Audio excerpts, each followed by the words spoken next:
See, yeah, they should go in on meal times. Call the meeting to order, roll call please. Mayor Sui? Present.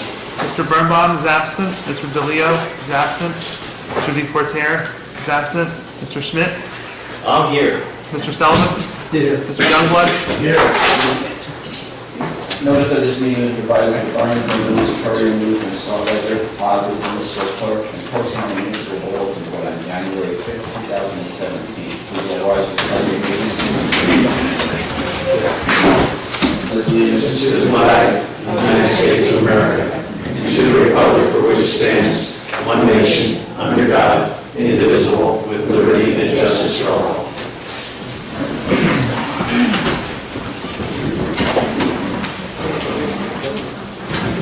At this point in the meeting, we have a special presentation proclamation honoring M.J. Neal for 100 years of age. David Neal's here, President. So I'm going to read this proclamation into the Borough record. Whereas M.J. Neal Inc. began in 1917 by David W. Neal, trading as Bernardsville Supply Company, selling coal, feed, and hay, which was delivered by horse-drawn wagon. And whereas Maurice J. Neal Sr., when they moved into providing heating oil, changed the name to M.J. Neal Incorporated as a New Jersey corporation. And whereas, upon Maurice J. Neal Sr.'s death, Grace W. Neal moved into the president's position, and Maurice J. Neal Sr. was vice president. And whereas, the coal portion of the business was sold by Morristown Farm in the early 1960s, and the move was totally into heating oil and diesel. And whereas in 1973 and 74, Maurice J. Neal Jr. was president of the Fuel Merchants Association in New Jersey during one of the hardest times since it was the years of the Arab oil embargo. Maurice J. Neal spent a lot of time working with the State Energy Advisory Board and was appointed to the Federal Energy Advisory Board under President Carter. And whereas, after Maurice J. Neal Jr.'s death, David A. Neal became president of M.J. Neal Incorporated and moved into selling propane.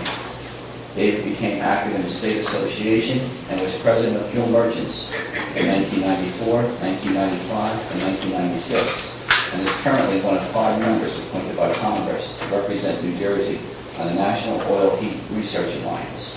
And whereas the total business provides heating oil, diesel fuel, and propane to refill less than 100-pound tanks with 24-hour service. Now therefore, I, Kevin Sui, Mayor, by authority invested in me, and representing the Borough Council of the Borough of Bernardsville, we hereby congratulate M.J. Neal Incorporated on 100 years of service to the community. I proudly enter this proclamation in the public record of the Borough of Bernardsville on this, the 10th day of July, 2017. Dave, congratulations. Thank you.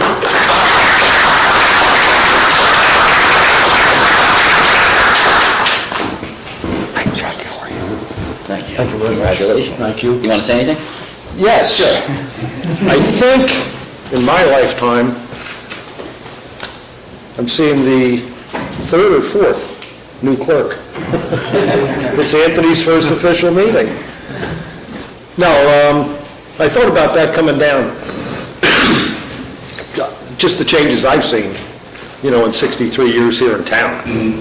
I could just imagine, my father, my grandfather, my great-grandfather, because you see it all in old pictures, which they say we've got too many on the wall, and that's why the wallpaper looks like it does. But anyway, I just want to thank everybody. Hopefully, amazing if I'm here for the 125th. All right, thank you again. Put it on the agenda. Dave, thank you. Good luck.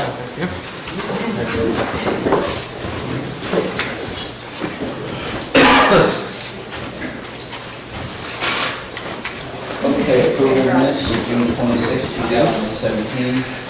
Any changes or adaptations to the minutes? Peter, you'll do the minutes? Okay. All right. Moved by Mr. Youngblood. Do I have a second? Second by Mr. Schmidt. All in favor? Opposed? Abstained, the ayes have it. Okay, we're going to go into open session, and since we have our well testing ordinance, we're going to move the August 14th agenda. I'm going to also, Cardel's is here. And I'm going to move that into the open session also, so we can further discuss this matter.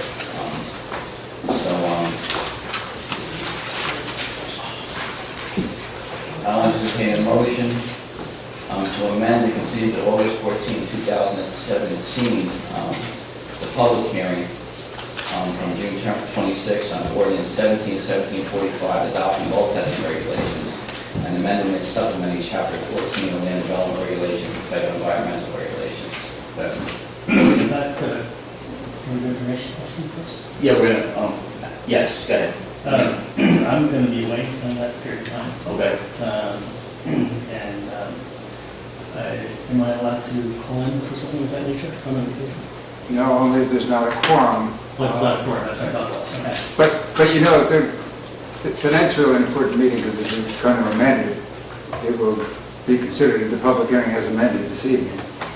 So you could probably make your comments tonight or continue until September if that's the wish of the council.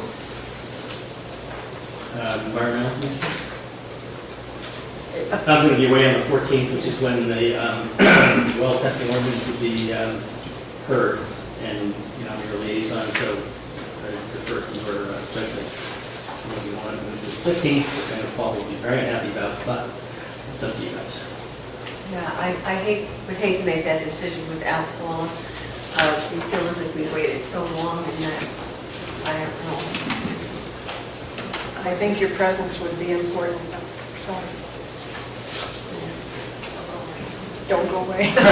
Well, we can always carry it till the August meeting and then continue it again if that's... Right, yes. We're planning it to a future meeting regardless tonight. Right. So carry it to August, and if it's deemed, prudent to move it to September, we'll have that discussion when we get there. I think that's a wise course because that would keep it on track without having to republish. And Jack will hear from expert testimony, plenty about what we have. And that's the most important thing at this point. Yes, as you may recall, we, or you, introduced the ordinance exactly as presented by the planning board. Then, at the planning board's recommendation, the council authorized me to refer it back to Tom Dwyer from Prior Geosciences, who assisted the planning board in drafting the ordinance. And he's made a number of recommendations, especially with respect to the protocol for minor subdivisions of 4 lots or less. And he can explain it, but basically, I think his point was that some of the changes made by the planning board to his original language made it too cumbersome for a minor subdivision. But as I say, I don't want to speak for him. We'll complain about the planning board rules and regulations.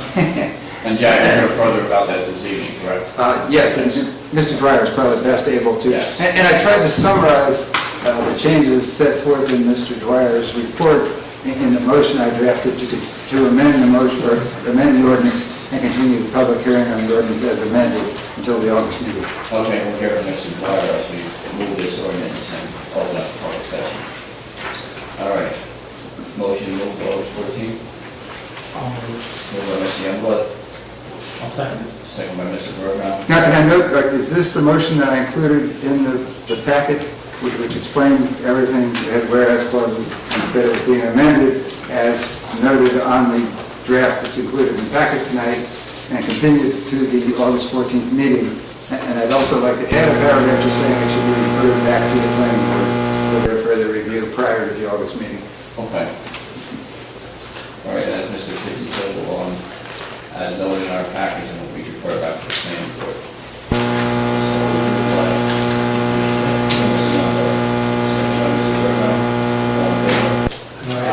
Opposed? Saying the ayes have it. All right, so at this point in the meeting, yes. I just want to make sure I understood, so it goes back, but it has to go to the planning board before August 14th. Correct. Okay, thanks. And, they're supposed to do it in 30 days, is that correct? Well, I'm not even sure at this point in time we have to refer it back technically, but I think it's just a smart thing to do in light of the history of this ordinance. Yeah. But technically, under the municipal land use law, they have 35 days to consider a referral from the council. Right, because we've made enough changes, it's not now what they Correct. necessarily say to us. That's correct. And there may be more after that. And have the benefit of Mr. Dwyer's July 5th, I think, in his report. That's included in our packet this evening. All right, open session. At this point in the meeting, the mayor and council welcome comments from any member of the public to help facilitate an orderly meeting and permit the opportunity for anyone who wishes to be heard. Speaker shall limit their comments in 5 minutes to brief and prepare a statement. Please provide a copy, email a copy to the clerk's office after making your comments, so it may be properly reflected in minutes. Cheryl, you want to go first? Yes, thank you. Recreation, because that's a quick Thank you. comment. Thank you. I just wanted to come tonight to, we had our first summer basketball league program, and it was very successful, and it was very beautiful to see, like, about 50 families outside, who's sitting on the, benches, who's sitting in the fields. And we had 4 games going, we had referees, we had benches, we had electronic scoreboards, we had basketballs, players, a shed, tables, thanks, Jeff. And I just want to thank the council. It was really beautiful to see. I mean, that's what we're here for, to, recreation, to make recreation. It was very, very successful. I just want to thank you moving forward, that, to do nice things. The courts are just such a plus in town. No, thanks to you and your staff for your hard work. Thank you, yes. I can't take credit for the program. We do have a new program coordinator in our office, and he did most of the work, built websites for it and everything, and all the scheduling, got all the teams ready, so it's really, really great success. Of course, improvements, a lot more next year, but it's really nice, and thank you. And the bear kept walking. And the bear kept walking. And the cop said there's no bear, but they didn't go up Rolling Hill. I know, that's a real bear. I saw the bear, it was there. Yes. Mayor, at this point, can we ask Mr. Dwyer just Mr. to Dwyer. explain his Yes. his recommendations? Of course.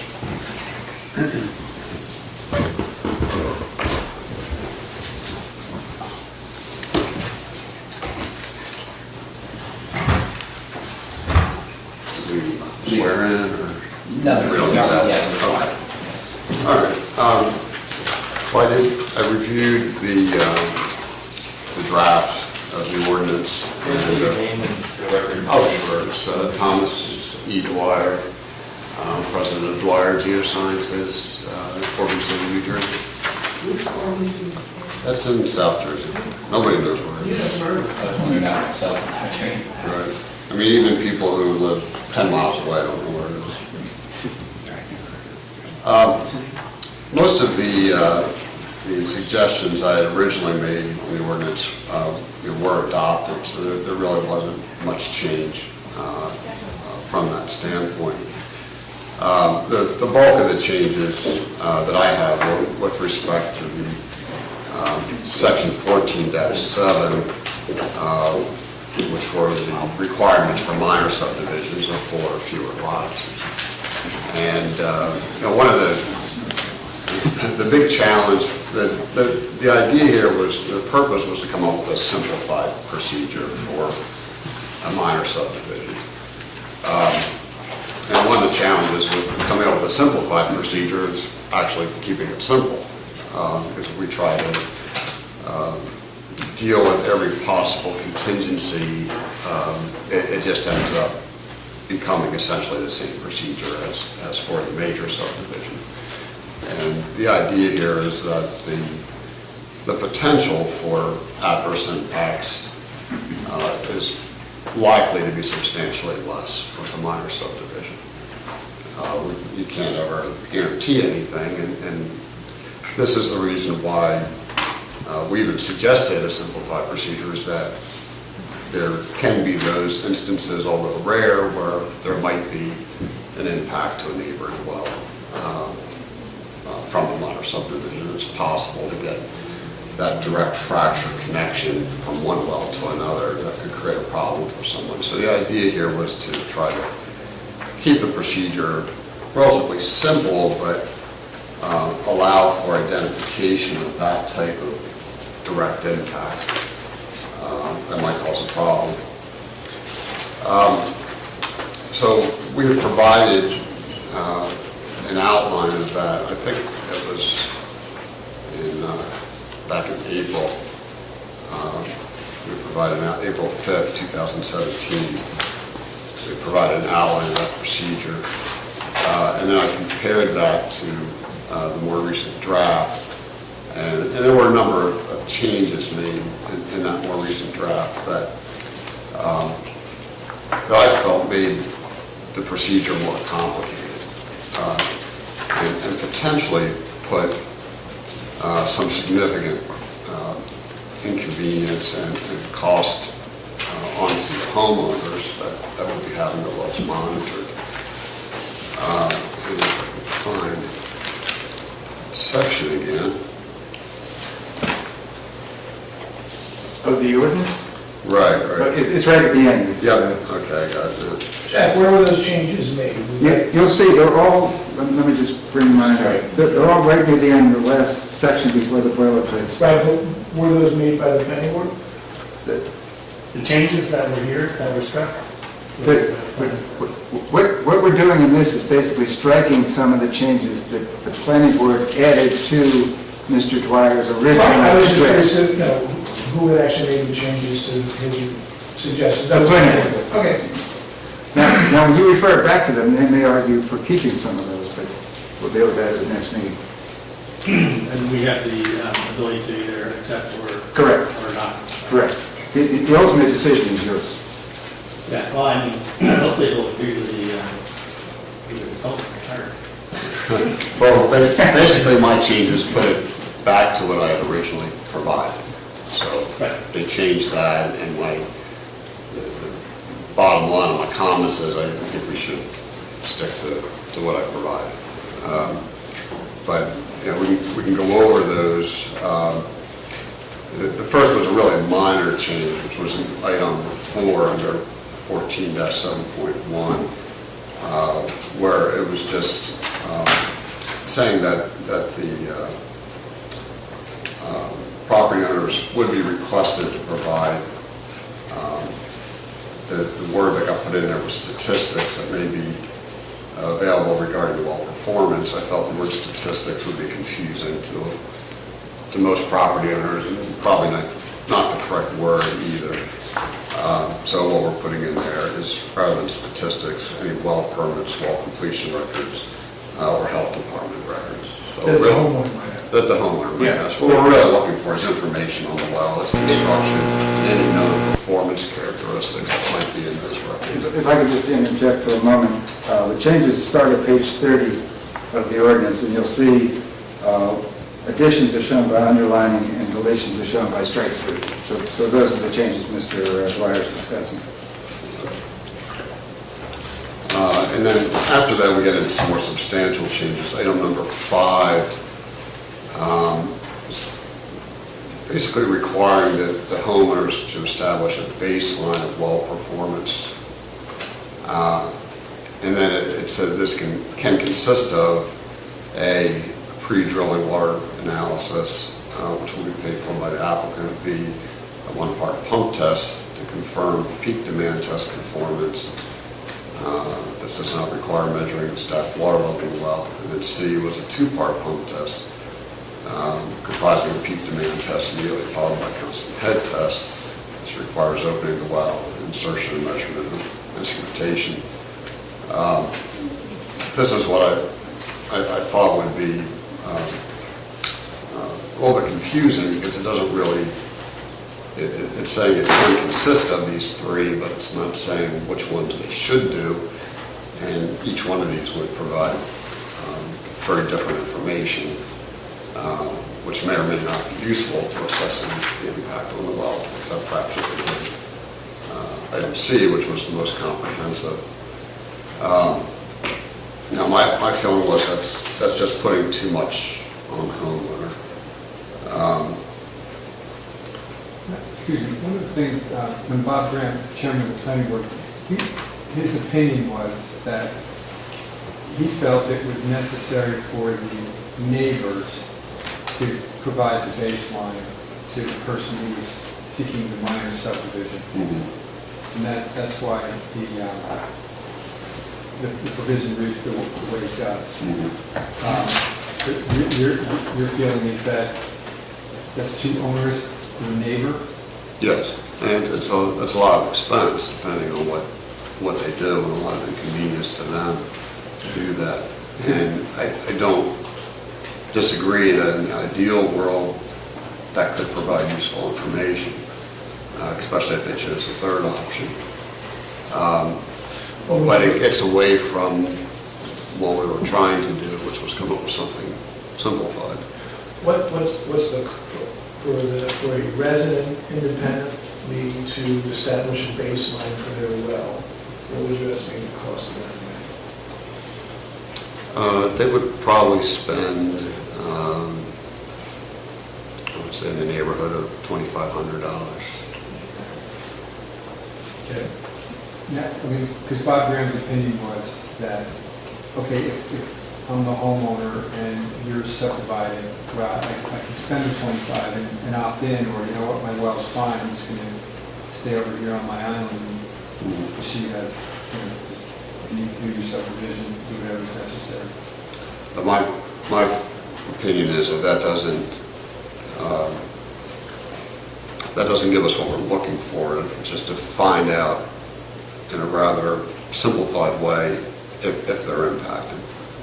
So what we're asking the developer to do is to test each individual well that they're putting in, notifying the homeowners, giving them the opportunity to say, look, I ran out of water while you're running the test, or my water got a little cloudy, or if they want to hire somebody to actually measure water levels in their well during the testing, they could do that, but it gives them an opportunity to check their well while the testing's going on to see if they're okay. And then the idea there. They report something without having to incur cost. Right. And then if they report something, then the developer is required to have his well driller investigate. So say if the test is being run, somebody says, look, we had a problem with our well, and the well driller can go over at the cost of the developer and take a look at that well. And, check the pump setting, check the water level, try to take a look at it, try to figure out what's going on, if it looks like they're really being impacted or not. And then if it looks like they are being impacted, the procedure is, if the developer wants to keep that well in his development, then he's going to go to the full aquifer testing procedure. It's in the main part of the ordinance. Just for clarification, the test will be done only if the well, the new well going in is within a certain number of feet of the existing well, or It's all properties within 500 feet. So it would be a well on a property within 500 feet. So if the well was on the existing property was on the furthest edge, and this one is on the furthest edge in the other direction, they just want to do it if it's within 500 feet. The property's 500. Well, the developer would still need to notify that homeowner, and that homeowner would still have the opportunity to evaluate their well during that test. But it is, so any property that's next to this property where the development is happening has to do the testing, is that right? That's what you know. They have to be notified. Has to be notified. Right, they have to be notified. And then they have the opportunity to evaluate their well. But then that homeowner can say, well, my well's on the far end of my 10-acre parcel, and that other well's on the far end of that other 5-acre parcel, and I'm really not worried. So they can decide, they're not going to do anything, they're just going to ignore it. There's been a lot of questions about exactly that was first. Right. Jack, question. Yes. Legal-wise, so if right now, without the ordinance in effect, if somebody drills a new well and their neighbor's well goes dry, the neighbor whose well has gone dry can seek remedy against... Gets dry or gets polluted. That's correct. That's correct. The neighbor would have a private cause of action against his neighbor's drilling. Yes, the one who caused that. That's correct. Now, if you... Where's the wiggle room? If in this situation where we allow the neighbor to opt out of the test, are they in any way giving up their rights to a future claim down the road? Not technically, but it would certainly adversely affect their ability to pursue the lawsuit. And we're really not asking them to opt out or opt in. saying you're being notified, you have the opportunity Right. to evaluate the well. But right now, as the ordinance stands, we would force the neighbor to a subdivision to spend money to at least test their well. I mean, we kind of made a change from having the contractor bear the expense, the developer bear the expense, and we've now shifted that burden over to the individual homeowner. That's, apparently, that's what the planning board wanted to do, they didn't think that it was hard enough to. Has that scenario that you first mentioned about one homeowner putting a well in and taking away from someone else, has that happened in Morgantown, you know? Did it happen, what? Has that happened in town anywhere that we know of? I don't think it's material, because things keep changing on the water table, and we have more development and things being bigger. Well, it's material, I'm just asking the question, I want to know if it's ever happened, I don't know how it's not material. I don't know that there's any way of reporting that, because there are no records that would be reported in our part. This is what the environmental. No one's complained, I guess, better way, I'll put it that way, has anyone ever complained about such a situation happening? You know, the one subdivision where that happened, and the developer willingly decided to do the testing, and we only know that people have, from the survey of people putting wells in the last 15 years, volunteered what they, why they did it, and the causes of their doing that. In some cases, they wanted more water for irrigation, in some places they had contaminants in their wells, in other cases, they had reported they were getting too little output from their existing wells. Going back to Chris's question, if a property owner has a well problem, don't they need to get a permit to drill a new well? That's what I'm getting at. They do, but there's no reporting of the reason why they're getting the well. Yeah, but we have seen no increase in well permits, correct? Sorry, no, That that's was not my correct. third follow-up we got. The entire study was done because the council said that there is no empirical evidence that anybody was having any kind of problems, and since there are no records that would possibly even report that. The board has not, no? No, it's not required. The only thing they have to do is say that there's a well. And we have properties that put in second, third, or fourth wells, and they're for various reasons. And the whole premise of this entire thing is that there's not an unlimited supply, changes on the surface do happens underneath. And there are many communities that have adopted some form of this within the state, many of them around us. Not the exact wording and all those other things, but, you know, some part of that. And So how many well permits did we have from, let's say, 2015 to current? How many well permits? Well permits. Between the 15 years, that was only as good as the health department was able to give us, you know, that word in particular was missing. And we further found out why it was missing. I think we were 70, Absolutely not. 74. And what's 74 in 15 years? 74 new wells, that's only new wells. Has nothing to do with anything that might have been re-explored, repaired, or anything of that nature. Only the situation that the state law requires a new well permit. That's for new construction? No, any well, any. All right, let's get back to the report. So your current ordinance states that one of those three measures must be done. No, that was the changes at the. And you're allowed. And I'm saying, you know, strike that. It's- Right, no, so I'm saying, as it exists currently, they put in one of those three must be A, B, or C. Your recommendation is that the homeowner has the option, and not specify what that option is, and to then tell the contractor and the well driller has to then get involved. Yes. So how this means the homeowner really has no protection. No, they- They would have to pay to get protected, or for litigation down the road. No, To show evidence that they didn't have a well problem before the development went in. no, if they notice a problem during the well It's test. too late then, they need to do it before the development starts. How are they gonna show where, Well, this is intended to be. Right. before- Well, this Exactly. would be the initial test. so this is a burden on the homeowners that are around the development, that would have to test, spend money out of their pocket to test their well, to baseline it, so when the development goes in next to them, there's no issue. This is a minor subdivision. only. Right, no, no, we're, Yeah, that's the way it is now, that, he's suggesting. he's suggesting to take I that only think that we're already major subdivisions, we're only talking about minor ones. out. All right, anyway, let's, Mike, you're I on think, the... I think what you're suggesting is that it's basically subjective, as I read it, is that if the affected homeowner says there's an adverse impact, my water is being, my pressure is not the same as it was before the test, that he has the right to then go to the developer, is that true? Right, then the developer has to Then investigate. the developer has to pursue that. right, and I like that because It's the developer's that expense. transfers the expense from the homeowner back to the developer. Yeah. We haven't burdened the particular neighbor with that, so I like that change. But that must not be happening if we're only digging less than 5 wells a year for 15 years. I don't understand how you have any expertise or basis in making a decision.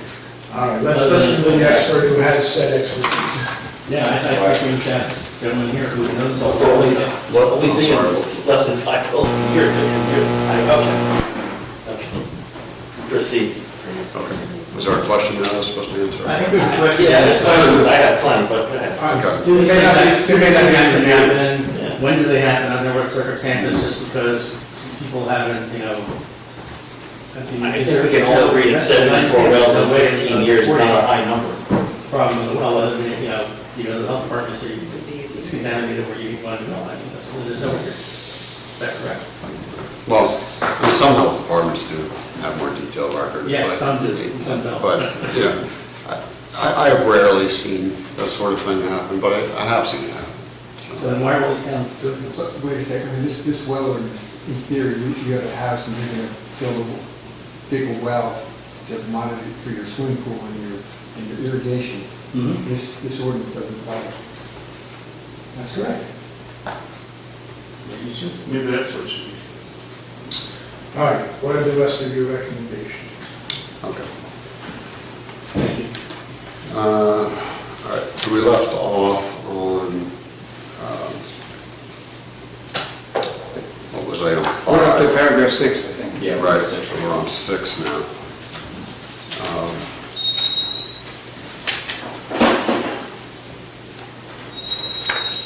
I believe we left.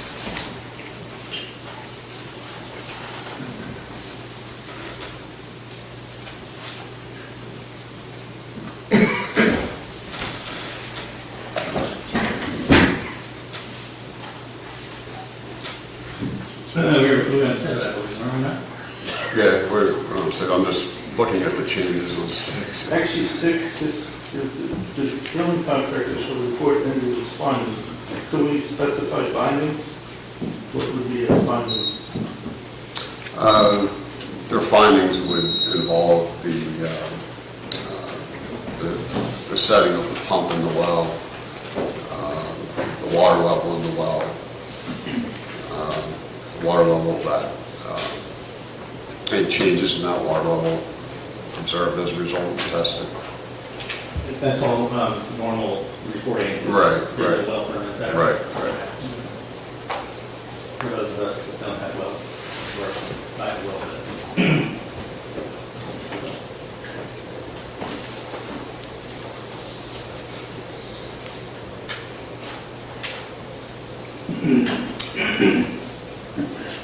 I believe most of what was added on item 6 there was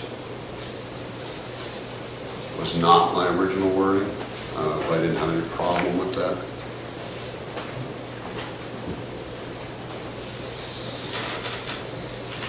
So item 7 was basically where I felt things got a little too complicated.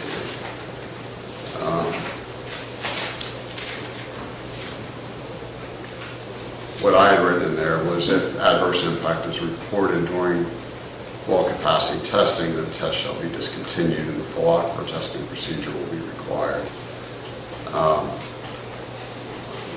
What had been changed on there was the addition of a procedure in which a 2-part pumping test would be run on the domestic well, the neighboring well that had reported a problem, simultaneously with doing another two-part test on the well of the developer. It's supposed to be a two-part test. Okay.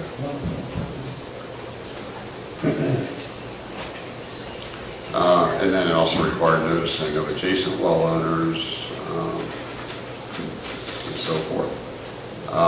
My feeling was that, again, this just gets into a whole other level of testing, something that would be difficult to coordinate between the developer and the homeowner, something that would inconvenience the homeowner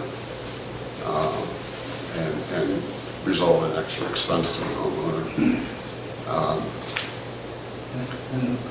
You're on the planning board, I was on the planning board originally, the idea was not to create too much of a burden for these minor subdivisions. And this also gets to be a lot more testing than the requirements for the major subdivision. So the idea here is, well, if it looks like there's an adverse impact, the developers, well drillers investigated it, there's a report, it looks like there's something happening here we need to be concerned about, then the developer should go to the full aquifer testing, because that may be an indication of a situation where the aquifer might not be able to support the proposed development. And then when you go to that procedure, then you have the opportunity to do some background monitoring of that domestic well. You can see how it actually operates over time before pumping starts, and you get a much better feel for whether or not there's really an impact to it.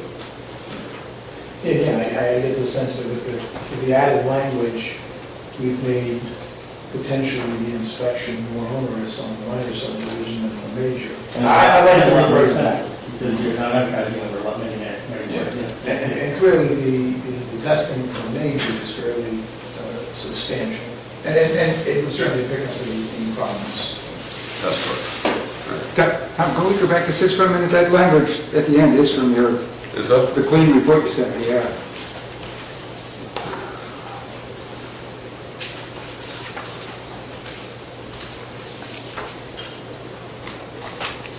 I have so many versions of this. Okay. Yeah, it's the one that you sent last week. That's why it's confusing. That's why I didn't object to it. Okay.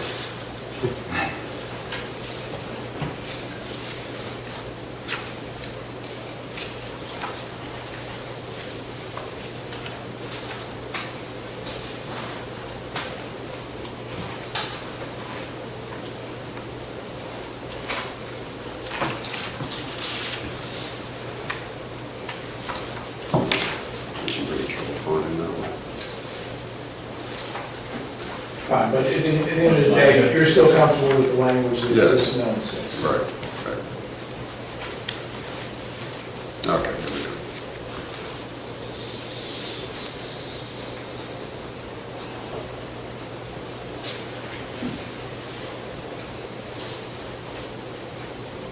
All right, yes, you're correct. Right. Yep. I just couldn't have made it up because I don't know. Right. Big words. Yeah, that's big scientific word. Jack, can we put provisions in where, or I guess Mr. Dwyer, if you have certain geological conditions, could you seek a waiver? I just don't know what those would be. I think that would be difficult to define something that is really defensible or something that could even easily be determined by the developer. Jack, does MLUL allow for waivers? Like when you make your application, you have to... Yeah, I guess the planning board or the board of adjustment could, under certain circumstances, I think, right, I mean, I think the basis of a waiver would probably be more spatial considerations, relationships between the developer's proposed wells and the neighboring wells. One example that pops to mind is, in theory, you own a large tract and you want to subdivide it for estate planning purposes. You have no intention of putting anything there. You just want to. You seek a waiver in that situation? Well, I think the problem with that is the subdivision would run with the land. So at some point in time, if your heirs decided they've done enough estate planning, they want to get money and sell off the lots, they could do it. So the applicant could certainly request a waiver from the planning board, and we can make that determination. And then in theory, they can say, okay, at the time that you go to, But they could make that a condition. Now, it may be difficult to enforce, but they could make that a condition. It could be a recorded condition. okay. Would that have to be filed with the deed before any building is allowed? Would that have to be? Yeah, there have been cases that recommend those kind of conditions be recorded so that future people are on notice that they're out there. The deed restriction. Right. Buying a house. Right. All right, so after 7,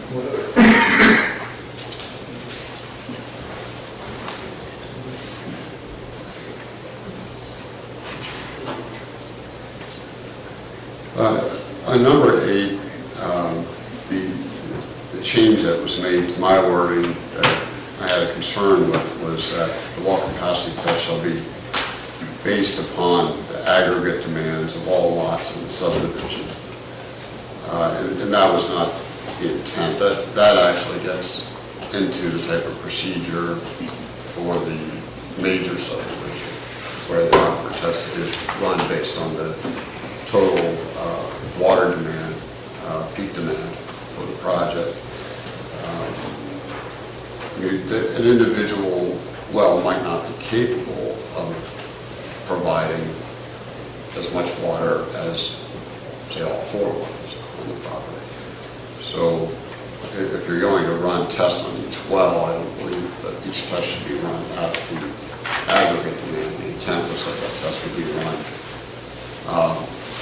to first verify that that well has sufficient capacity for the lot in question, and second, that the use of that well will not create a direct adverse impact on a neighboring well. But that being said, the analysis that the developer provides, having tested all 4 wells, should include the aggregate of effects. So let's say one off-site well is monitored during all 4 tests on the developer's lot. If a cumulative observed effect on that well is in groundwater hydrology, everything's additive. So if I had a foot of drawdown from the first test and a foot of drawdown from the second, and the third, and the fourth, then I could say there would be 4 feet of drawdown impact. Instead of one well. Not 1 foot, it'd be 4 feet that way? Right, right. So everything's additive. Even if the wells are different height? Yes, right. So whatever impact you observe, you can add it together.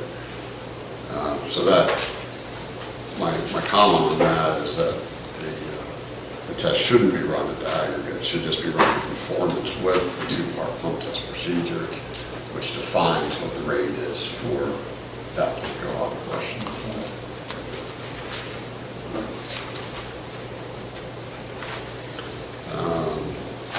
And then number 9, I left alone, as well as 10, and 11. So that's the whole thing. Yeah, the expense of potentially opening Pandora's box. A lot of people said, well, you do the test now, and when things get subdivided, and, it might not be built on for years and years, and, we're not doing it the other way. Just sort of help everybody understand. Well, we don't see changes in how aquifers respond in periods of time that short. Our human lifespan is too short to see that. With the exception of a major earthquake and things shift in dramatic ways. But we don't see changes in how aquifers perform over the course of a human lifetime. Vast majority is historically, right? You may see changes in water levels, but you have a town that's not building out at a rapid rate. So that's not something I would really expect to see here. And in terms of the recharge itself, recharge takes the kind of soil, rock and soils we have. It's like here, 2 years, 15 years. Well, recharge can happen quickly. We see it on a seasonal basis. So we see water levels go up and down with every wet season, every dry season. So it's something that's happening continuously. In the dry season, well, with the exception of the dry season, in this area of the country, our evapotranspiration rates and what the plants are using tends to outstrip the groundwater recharge during those periods, and that's why we see water levels drop in the summertime. There was some wording in the ordinance about the length of time the inspector had to be trained or certified to be able to conduct the test. Is that all, is the language in here consistent with what the state guidelines are? The state guidelines For an inspector doing well testing? To qualify as an expert. to qualify as an expert. Yeah, as a hydrogeologist. Oh, okay. I think it was 30 hours. Okay. Yeah, it'd be 30 Okay. hours, I think. All right, now, there are no state guidelines for that. And in the state of New Jersey, the practice of geology and hydrogeology, a subset of that, is not licensed. So there are no requirements.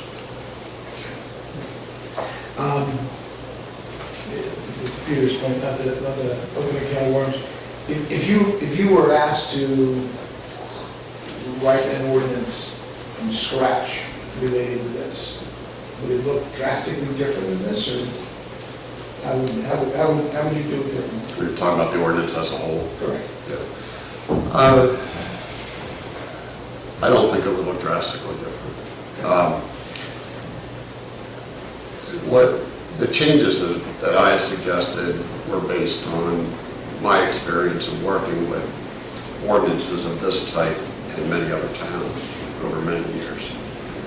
And what I tried to do was identify the areas that created difficulty, not only for the developers, but for the homeowners and for the planning board and everybody trying to wrap their head around it. Because it's not intuitive. The science of hydrogeology is not intuitive. And for the most part, performance of these types of tests to meet these ordinances has gone relatively smoothly. But there have been stumbling blocks, and those are things that I tried to address. How many, I guess it depends on the part of the state, but how many municipalities do you think, or are you aware of in New Jersey that have some type of well ordinance like this? Or a well ordinance in effect trying to address something like this? That's a good question. I've never tried to add them up. A rough guess, I would guess there's probably at least 15 up in the northern part of the state. I'm not really aware of any in the southern part of the state. 15? At least 15, I believe. Most of these places that have adopted these ordinances are areas like this that are underlain by bedrock, and the water is obtained through the fractures in the rock. The rock itself has no real water transmitting capacity for the most part. So when you say the aquifer hasn't changed, it means that the ability to move water is Yes. that. Right. And, but in this bedrock terrain, you're more likely to have the interference effects between wells because of the fact that you're relying on fractures, and wells that are sharing the same fracture can show a very strong connection. As opposed to the southern part of the state, the coastal plain, where you're dealing with porous sand and gravel media, and the effects are spread more evenly, and those materials also have more storage capacity. So they're releasing water from storage in much greater quantities than the bedrock is, and as a result, the effects of that pumping tend to propagate less than you see in areas like this. That's the reason why we have. Yes. So the 15 or so towns you mentioned that came in the middle part of New Jersey have a well similar to this on the books. Is that because they reacted to a problem, or they? What did I I'll ask them, yeah, I have it. I'd like to hear what he says. Absolutely, fine. Did they put their ordinance in place because they had a problem? I think there's a mixed bag of things there. I believe some of them have seen problems, or at least perceived that they had problems.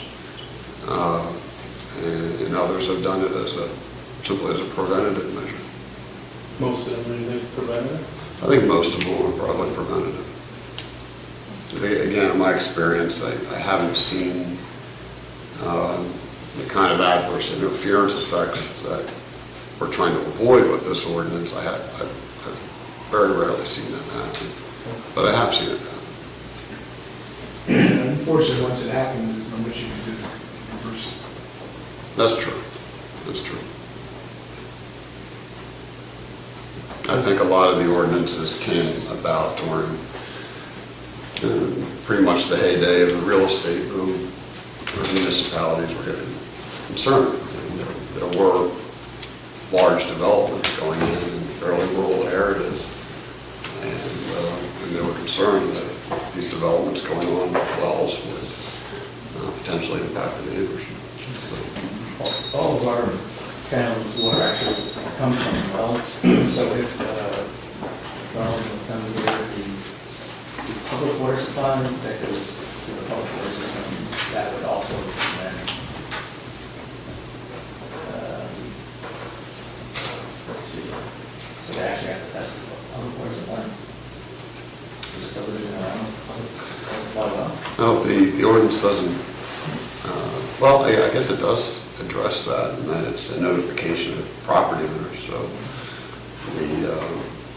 the owner of the public water supply, whether it be the town or if we have a water company that owns it, they would be notified and would have the opportunity to participate. Right, so all these proposed changes, Jack, are then, obviously, they're already redlined in the amendment? Correct. And procedurally, we're now sending this version back to the planning board, letting them know You've actually amended the ordinance. You're sending the ordinance as amended back to the planning board for their comments. Okay. And it's scheduled for public hearing on August 14th, I think it is. On the ordinance as amended, but these changes you have adopted, at least for now. And by your liaison to planning at this point, or are they going to be able to take this up between now and the 14th of August, or? I don't know. I think that's an unknown situation, so we really convene and review it. I think there's one meeting, so maybe a meeting next week, but, I did send it to Frank Totola last week when I sent it to Anthony. and then he circulated it to everybody. Oh, he did, okay, Yeah. good. All right, so it's on the radar. If they can't, we'll just have to carry it, or... I see Karen, you should get reading on that thing. Don't send it back. Mr. Dwyer, Thank you. Okay, thank you. Thank you. We're still in open session, so if anyone has any comments on open session? You're fine. Yeah. Good to go. It's not a question yet. Okay. Thank you. I did want you to hear an appreciation statement, okay? Okay. Johanna Wissinger, and I'm here to make a brief statement in the absence of Paula Stewart, who is the chair of the Environment Commission. The Environment Commission absolutely has confidence in the professional input of Mr. Dwyer that he has given to tailoring the aquifer ordinance to the specific needs and desires of Bernardsville. And I really meant that specific needs. When you talk about 15 different communities, but Bernardsville does not have a reservoir of water to come to them. Many communities do. There's a source. The mountain, Bernardsville does, but the mountain does not. many communities does not, just as Mr. Dwyer was trying to explain, does not have the type of rock we do. So numbers in the whole state, Bernardsville Mountain is specific and unique in that way. I appreciate the technical expertise and experience, which I believe contributed to eliminating ambiguities. I really kind of wanted Mr. Dwyer to hear this. My first reading, I was impressed that he worked to clear up ambiguity so there would not be contention in the community, and that there would be conservation of people's resources by making sure that things were clear. And from his experience, I thought that that's what he was seeking to do. We appreciate the direction that the planning board has been making towards this ordinance, making it viable, reasonable, and fair to all parties involved. And I think some of the problems that you are facing now is who's going to have what cost. I think the planning board was trying to balance it so that it would be passed to members of this particular council. We also recognize and appreciate Mr. Pidgeon's attention to detail in making this a successful and durable ordinance. So, of course, needless to say, the Environmental Commission hopes that the members of this council will say yes to passing this ordinance on August 14th or whatever. Thanks, yes, Dr. Hi, I just have a very brief comment. Just state your name for Anthony. Rosalie Ballantyne. It was a great idea, I think, of you all, who, I don't know whose idea it was, to hire Mr. Dwyer, because I think he really made a big difference in the ordinance. And I think just really quickly, the changes I reviewed today, his comments and the original, and also attended the planning board meetings and heard what they wanted and what they objected to. And he really responded to that very well, I thought. The small minor subdivision version that he's come up with is really simplified, and I think was a great idea. Anyway, I hope the planning board does too. Thanks. Anyone else in the public or in open session on any matters? Tom, nothing? See you looking around. All right, seeing no one else to be heard, I'll close the open session and move on to ordinances. We already addressed ordinance 17-1745. Move on to 17-1746, salary ordinance for sergeants and lieutenants of the Bernardsville Police Department. And all that with public hearing on it. Any comments or questions? Any input? See, close public hearing and entertain a motion to pass on final reading and adopt this budget published. Moved by Mr. Schmidt. Second by Mr. Youngblood. Roll call, please. Mr. Birnbaum? Yes. Mr. DeLeo? Yes. Mr. Schmidt? Yes. Mr. Sullivan? Yes. Mr. Youngblood? Yes. All right, open up the public hearing on ordinance 17-1747. Salary ordinance for patrolmen and detectives of the Bernardsville Police Department. Public hearing is open. Do we have any comments? Seeing none, I'll close the public hearing. Entertain a motion to pass on final reading and adopt as published. Moved by Mr. Schmidt. Second by Mr. Youngblood. Roll call, please.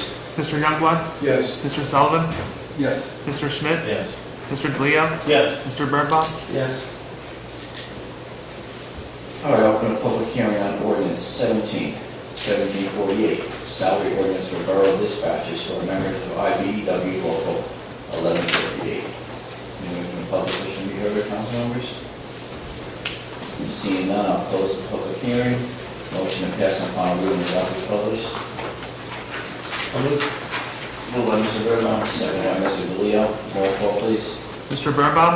Yes. Mr. DeLeo? Yes. Mr. Schmidt? Yes. Mr. Sullivan? Yes. Mr. Youngblood? Yes. All right, resolution, yeah, resolution 17-136 to 17-139. There's actually 140s on the table. We have 140 on the table. Appointment of Kathleen Rowley to Assistant Public Works Manager for the Public Record. 1736 to 17140. Any comments or questions? I just want to comment publicly that Ralph and his team on the report, it's one of the cleanest reports I've ever seen. There's always the issue with a small organization such as ours with some of the same control issues, but it's far less than I've seen in the past. And we have a new auditor, so it's funny opportunity for them to point out things to just so that they really did work on stuff, but we had a very good audit, and Ralph and the staff needs to be very good for that. I have a question for you then. Should we be more comprehensive and are willing to accept the comments from Ms. Vachi? It seems as though it's a little vague on our resolution, what we're agreeing to on a go-forward basis, as opposed to, I would defer to Ralph on that, but the law, as I recall, requires that there has to be a response, and that has to file with the division of... That's correct. Whatever. Go ahead, Ralph. It's the DCA. DCA, right. And there's a time constraint for that, and we do not have another meeting before that time period runs out. Whatever comments are there, we have gone over them, and we'll continue to go over them until everything. Other than the first comment actually has been on our audit, I think, for about 9 years. And the reason that it's been there so long is because the auditors, almost all auditing firms, would like to see a cashier in each municipality that handles all the cash to eliminate different people having their hands, moving cash around. But unfortunately, small municipalities like ours don't normally have the resources or the personnel to just create such a position. It's very prominent and very common in large municipalities. So we have had that. A lot of communities still have it. It's there. The state recognizes that. We say each year that we are going to try to alleviate that. And as a matter of fact, in this coming year, before the year is out, I hope to present a plan to the Finance and Personnel Committee to actually get that one off the books. I guess, Ralph, my question is the resolution that you have, which I'm looking for, is it, and I guess the question also for Jack, is it sufficient from a... I think it's the language we've used every year for these particular... Yes, it is the language that really comes from the DCA as far as, what is the comment and what do you plan to do to alleviate it. And they don't ask for a large dissertation. The proof in the pudding is this following year that comment disappears. Yeah, I'm sure it says constraints, no resolution can be made at this time. Yeah. Is that sufficient? Mm-hmm. Yeah, they'll accept that. Yeah, they'll accept that. I think that's on the item Ralph was mentioning about a cashier. Ralph is correct, that most small towns get that same comment in their roads. It's common knowledge, but again, that one actually may disappear next year. And the others will. Yeah, the other one was just the transactional, right, on the general ledger? Yes, and that was to do with problems that we had with our computer system. What they're basically saying is our computer general ledger and our actual general ledger in some instances were off, and it had to do with computer problems that we had. But we are starting fresh from this audit, and we'll monitor that very closely for the rest of this year to eliminate that. Anyone else?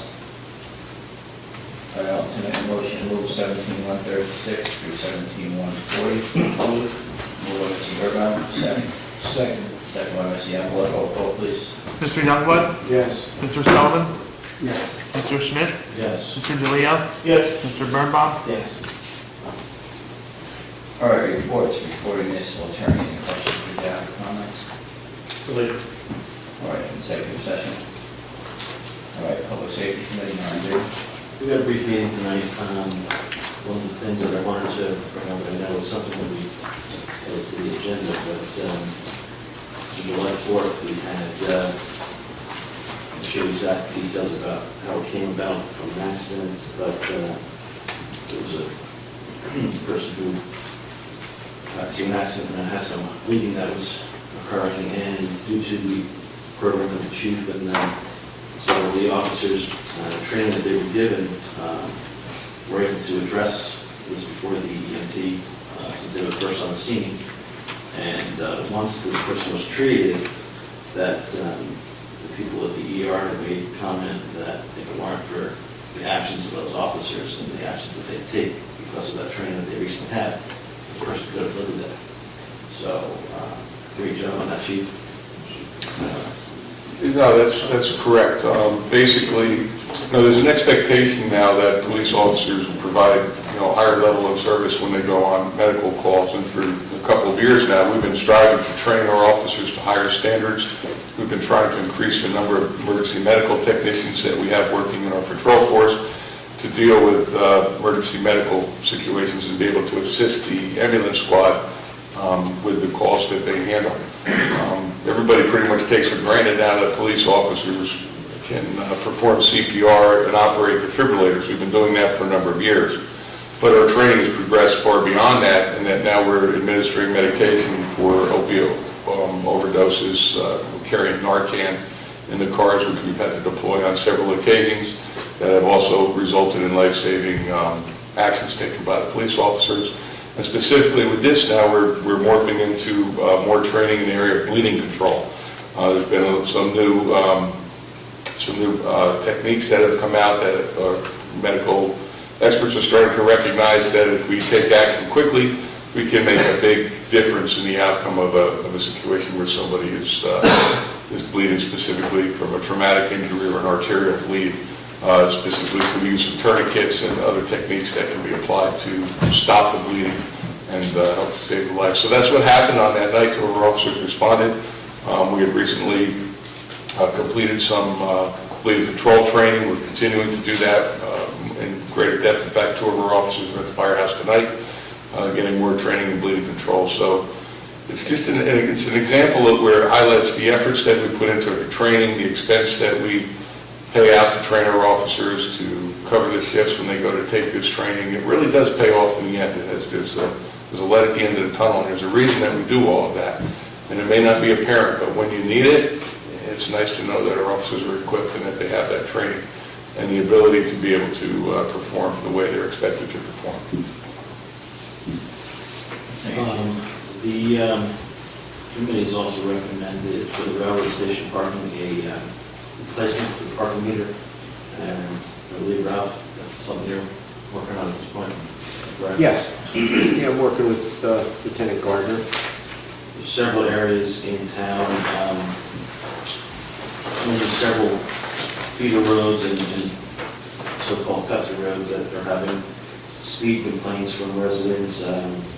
Mullen's Lane is one, Claremont Road is one, and it's been recommended that those radar speed feedback signs be put in, but there'll be something that, even though one of them will be on, or 2 of them will be on a county road, it's something that, is it the county saying that we have to pay for those and then maintain them as well? Borough would have to pay for the installation of them and the maintenance of them. Right, okay. So, looking at this, could circulate the payment system? I understand. I'm sorry. The payment system for the parking, could you circulate that so we can understand what it is? In the type of the means information Yeah. meter? Okay. I know that we talked about it, and it's pretty Yeah, good. there was a brochure or website page that had a bunch of it. We didn't, ping with that periodically, so. Yeah. The DARE program for schools, beginning September 2017, Officer Turok is going to be taking over that position. Coffee with the Cop continues to be a popular program in town. And a National Night Out is going to be at the Bernardsville Pool at the Oasis on August 1st this year, 6 to 10 p.m. We would urge everybody to come out for that night, which is usually pretty popular. And a couple of little budget things and personnel things that would be for executive session. Kevin, while I have you here, can I just ask, this weekend we saw a lot of posts on Facebook and also just discussions with people. Seems to be an increase in bear sightings. Do you have any idea what the deal is? Do we have multiple bears? No, I think there's just, background with this? I think there's just a lot more people talking about it on social media. We've had bears here for 30 years that I've been here. Do not believe that there's an increase of any significance. A lot of times it's the same bear that's moving around, being reported over and over again. I almost hit one with my car the other day. It ran right out in front of me. I thought it was a dog. It was a small cub, and fortunately I missed him, and he went and scampered off into the woods. But no, I don't believe we've had no incidents with the bears. There's been no reports of any aggressive bear behavior. Whenever we do get a report of bears, we do try to put out, through our Smart 911 program, we put out emails and text, and if there was an aggressive bear, we put out a telephone call to people, just alerting them as to what's going on, so they know that there's a bear in the area. If they have children or animals or pets that are out, they may want to take extra precautions. But we haven't had any problems, and I don't think there's any significant increase. It's just for this year, for some reason, this year, it seems like they're getting into the garbage cans, and that's something we didn't see in the past, I think. I want to ask about that, because there's a person on my street that puts it out on the night before, and in the morning when I get mine out there, when they're all over the street, and it's at one particular place. I think they run this week, but if there's one bear, that's typically something you don't want people to do. Well, one bear can take out an awful lot of trash cans in that overnight period of time. It's not an organized effort. I don't think. Then they usually keep having it. Oh, any food source, bird feeders, any trash that's left outside, dirty barbecues and grills, all of these things will attract bears because it's a food source for them. So, there's precautions that you can take that are available on the state wildlife conservation management website about how to deal with bears and, bear-proof your home, so to speak, so that we don't attract them to the area. But we don't have any real problems with it. But I guess the question was, is it time that we send out something, maybe with the annual tax bill, that, it's important to keep your trash in a safe place until the pickup, because it is classically one of the things that gets them to keep going back for. We could do that. I mean, we put information out on our Facebook page already about, bear behaviors and links to information, but we're not seeing a lot of it, really, so. I know they got somebody. I'm sorry, you just stated that you guys been feeding the bears? That's my part. And we didn't even get invited. Come to the driveway. Hanging in the driveway, they didn't even come out. It was, we're tired, it's not quite that bad. Thanks, Kevin. Thanks, Chief. I just want to add on to the police report too. We've been continually trying to improve our community policing efforts for the last couple of years, and in addition to the DARE program and the Coffee with a Cop, we are having National Night Out. It would be nice if council could join us on that night. We can't do this without our community partners.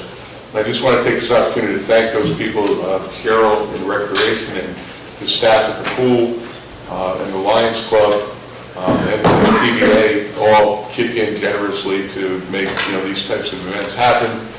Recently, Coffee with a Cop, we partnered with Starbucks for our most recent one. In the past, we partnered with the Bagel Bin. There continues to be interest with other community groups and businesses in town who want to partner with us for Coffee with a Cop.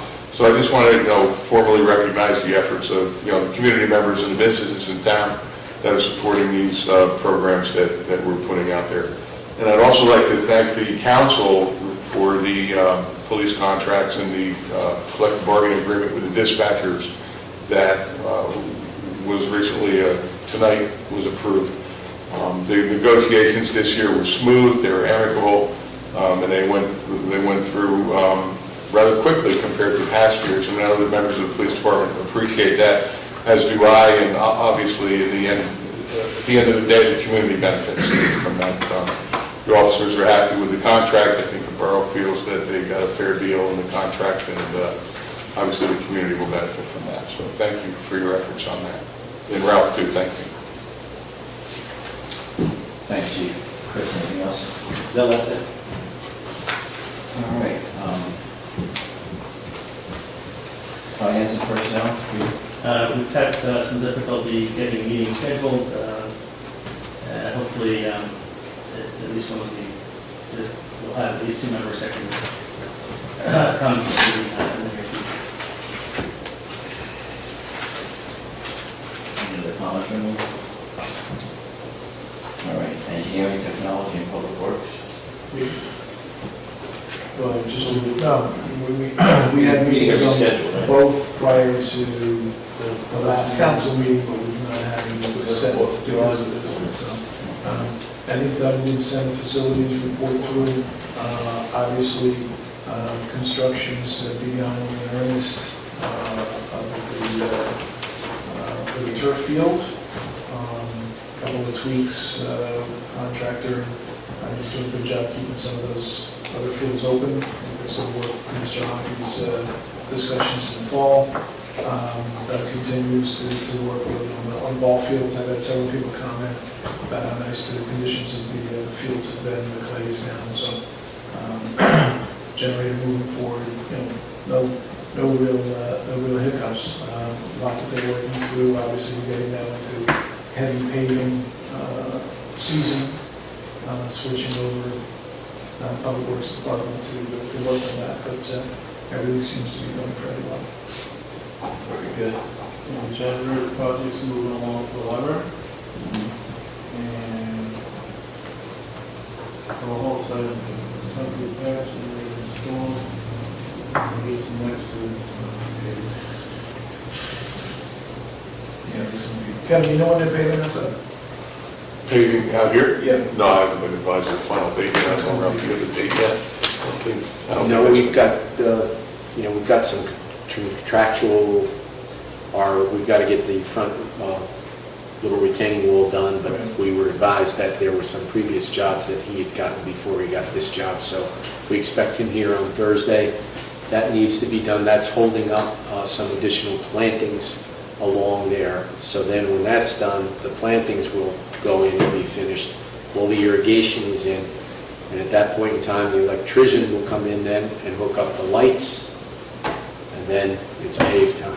So Anything with the east remedy?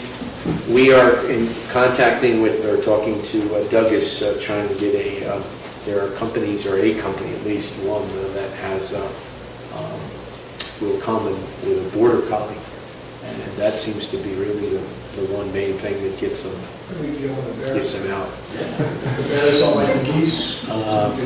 I brought my dog and walked down the cement path, and I he wasn't even looking at it. He's a bird dog. I don't understand what's going on. From what I hear, if you walk on that, you also see the results of the geese. Well, he was very distracted by the other results, yeah. Okay, it's pretty bad out there. I walk on it every day. You can smell it, it's not good. It's not good at all. Yeah. So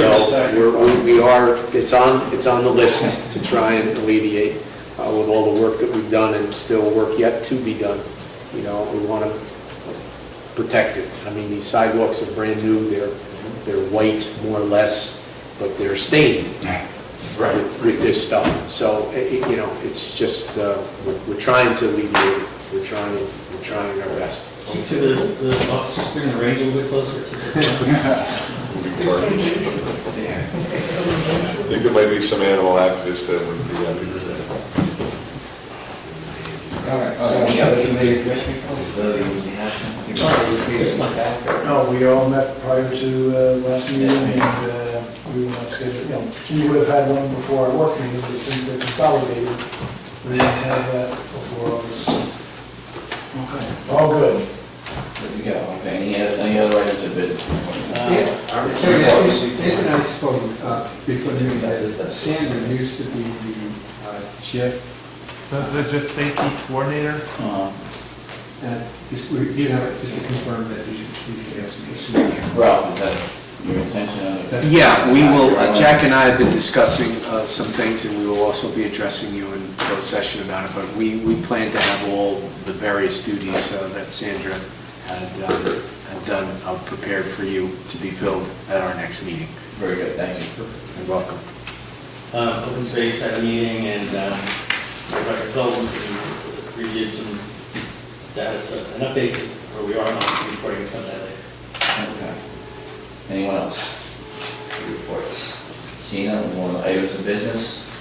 All right, 10, animal control solution. I think part of this is going to end up in the executive session, reviewing the contract. But we have correspondence here from a resident of 190 Round Top Road. Just about the raccoon? Yes. I also wound up on the phone myself with Animal Control Solutions, and I could share Mr. Scott Fisher's correspondence, because my experience is about the same as his. So I wanted to review the contract further. Jack, is it appropriate for executive session? Yes. Okay, very good. Yes, yeah, I'll say that for afterwards. I ran into my neighbor when I today. So. Okay. Anyone else? Is the raccoon still up there? No. And he has a very rambunctious boxer. Yeah, but that thing's rad, we don't want to really much. That's what part of the problem was. Yeah. All right, Claremont Road Department. Chief. On your package, I think there's some information about the proposal that the county traffic department, the road department has made regarding the restriping of Claremont Road. If you recall, we've had previous discussions about shifting the center line markings on Claremont Road to allow some more room for some of the lanes and equalize it so that there's equal amounts of space for vehicle traffic on both sides of the center line. And up until now, the county wasn't too interested in doing that. But they have I think they have a project coming up where they think that this is a timely problem to try to address at this point. And they've actually made some recommendations regarding what they want to do with the center line striping. I met with them along with John McDowell about 4 or 5 weeks ago. We went up there, we looked at their recommendations. It seems that what they want to do is reasonable. It's not overly intrusive. I think it'll be safer for everybody. It'll give some more vehicle access to both sides, northbound and southbound of Claremont Road. And it won't really adversely affect any of the parking that's currently taking place on Claremont Road. But they do ask as a caveat, in order for them to come in and redo this and move the striping, they're asking that we enact some no parking ordinances, technically in places on Claremont Road, places that people are not parking now, and that we would not even be in favor of people parking, but there's no ordinance in place to prohibit it, and there's no signs in place at this time to prohibit the parking. Yes, and reviewing those 3 proposals, that was my sense, is I don't think anybody's parking there now. Okay. No, they had some other recommendations that John and I were both not crazy about that would have taken away some of the parking on Claremont Road up in the area of the businesses and things like that, and it would probably have affected our Lady Perpetual Help parking as well. But we don't really see any safety concerns there right now. We're not seeing any problems up there. There are some complaints. People don't like cars parking on the road, but there's a mixed use up there. There's residential use, there's some business use. We have the church and the activities associated with the Catholic school. It has to be a place for people to park. So the ordinance that is proposed at this point is one that really just codifies what's already happening.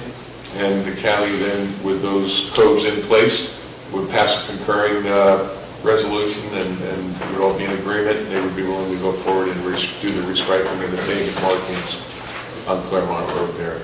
The only new restriction that is not already in place is if you're going up Claremont Road, north of Thompson Street and Orchard Hill on the right-hand side, nobody really parks past that intersection. There are cars that park on the northbound side up to that point, heading in the north direction, but beyond that, nobody ever really parks. And there is on-street parking on the southbound side in that same area. If they're going to move those stripes and put the striping in, we wouldn't want to see parking on both sides of the street. So they ask that we put a no parking provision in place going forward, but nobody really parks up there on the street anyway. It really isn't much of an impact. You have a lot between Sini and Orchard, but there's nothing north of Orchard as it is. To Mendon Road, to Mendon Road, yeah, there's nothing on the northbound. So it's technically legal, but it's not being utilized. All right, and as far as the residents are concerned, there is parking available on the southbound side. That's basically underutilized, so Right, so there's, there's a wide shoulder there for those apartments. and they can park there. So Kevin, the sign, no parking, will start on Portugal and run up. North of Orchard. On the northbound side, going up the hill, yeah. We're going up towards Mendon Road. Yeah, that's fine. So we're just introducing this, it goes on the 14th, what happens? Well, you can introduce it tonight, or you can, I think Kevin would like to get it introduced tonight. Yeah. If you're comfortable with it, there's no concerns, we'd like to introduce it tonight, and if anything comes up, we can address it further at the next meeting, but I know the county is eager to hear our position on this, so I would like to move it forward. Can the county provide us with a little map, with the changes, or? The public safety, we had a map available to public safety, I can give you a map tonight if you want. If I have an extra copy. I have an extra copy here. So if we need a motion, I'll certainly move. All right, Mr. Youngblood, moving on ordinance, and Anthony, I'll let you give the correct number. 1749. 1749, an ordinance concerning parking restrictions on Claremont Road, amending chapter 7 of the Borough Code of Traffic. Move on, Mr. Youngblood, do I have a second? And the public hearing will be August And 14th. the public hearing will be August 14th. So we just move again, please. They're not the same, Jeff, you gotta keep them together. Okay. Second anyone? Chris? Sorry? Second on Claremont? Yes. Yes, okay. Second by Mr. Schmidt. All in favor? Opposed? Abstained? The ayes have it. All right. Correspondence, you mentioned correspondence from the fire company. Right. Officers. So then, I left that up, I didn't want to talk about it, but the fire company, Amy and Montgomery wrote a letter, much to the same effect. Okay, I want to read one. Okay. It's a letter on July 6th to the chief, from Amy Montgomery, EMT, for the Borough Department. We wanted you to know what a fantastic job your officers, Patrolman Steve, how do you pronounce the last name, Chief? Steve Cycle. Right, Patrolman Chris Lookenbach did on the bleeding call Tuesday evening, July 4th. Their quick action and excellent decisions to administer oxygen and a tourniquet, along with their compassionate care, truly made a life and death difference to the patient. In fact, the Atlantic Advanced Life Support Team and the trauma doctor at the hospital both reported that the care in the field was absolutely perfect. As always, we couldn't be more fortunate to have your officers as our partners in the field. Last night, as on every call, they were true heroes. Please pass on our accolades to the police. And they will be obviously put in for the life-saving award for our award ceremony at the end of the year. Thank you. Kevin, when was this accident? It wasn't an accident, it was a personal injury, a laceration of somebody on Mount Airy Road. I won't get into details. No, that's fine. All right, anything else before we go into the second open session? I've seen an open, second open session immediately from the public wishing to be heard. Council members? I've seen, I'll close the open session and entertain a motion to move into executive session. For personnel matters, non-moral litigation, and contractual review. So moved by Mr. and open space. Moved by Mr. Bernardsville, second by Mr. Youngblood, all in favor? Aye. Opposed, abstaining, all right, the ayes